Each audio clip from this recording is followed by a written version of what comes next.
विजेडी को डबल झटका टिकेट न मिलू असंतुष्ट होई आज गोटे दिन में दल छाड़ती दुई नेता जड़े विधायक अन्य जड़े पूर्वतन विधायक आनंदपुर विधायक भागीरथी सेठी किछि समय तले दलर प्राथमिक सदस्य पद इस्तीफा देइछन्ती। दलर सुप्रीमो को देइथिबा इस्तीफा पत्र रे भागीरथी इस्तीफार कारण दर्शाई नाहांती। तेबे आनंदपुर दल एथर अभिमन्यु सेठी को प्रार्थी करबा परे असंतुष्ट थिले भागीरथी। या पूर्व 2009 और 2019 रे मध्य बीजेडी टिकेट रु जीति थिले हेले एथर टिकेट न मिलिबारु से इस्तीफा देइथिबा कुहा जाउछि। या पूर्व काकटपुर पूर्वतन विधायक सुरेन्द्र सेठी मध्य आज बीजेडीर प्राथमिक सदस्य पदरू इस्तीफा देइथिले।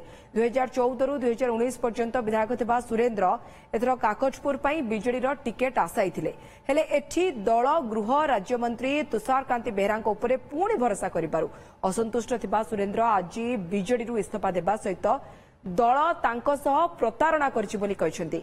सुरेन्द्रଙ୍କ सहित काकटपुर ब्लॉक चेयरमैन श्रीधर नायक एवं गस्तरंग ब्लॉक चेयरमैन आरती नायक समेत अनेक सरपंच एवं पीएस मेंबर बीजेडी इस्तीफा देबारु एठी अकड़े पड़ी बीजेडी।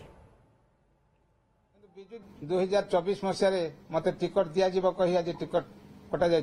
आज मु मर्माहत काकटपुर निर्वाचन मंडल हजार हजार जनसाधारण मर्माहत नवीन निवास फोन जाइए आमको आज पुरी रे प्रतिष्ठा दिवस मु हजार हजार लोक सामिल करते प्रत्येक कार्यक्रम में सामिल करते अवहेला करागला काकटपुर निर्वाचन मंडलवासी की आज स्वार्थ सुरक्षा आज दल इस्तीफा दूसरी कौन जे मत टिकेट दिगला नहीं ये कुचक्री मानकर चक्रांत जोगु मत टिकेट दिगला नहीं कारण ये टिकेट कोटी कोटी टंकार बिक्री होती तेणु दल जो मत अणदेखा करुच्ची तेणु मु दल रहा ठीक मणिल नहीं तेणु बाध्य होगी मोर आज प्राथमिक सभ्य पदरू इस्तीफा देली।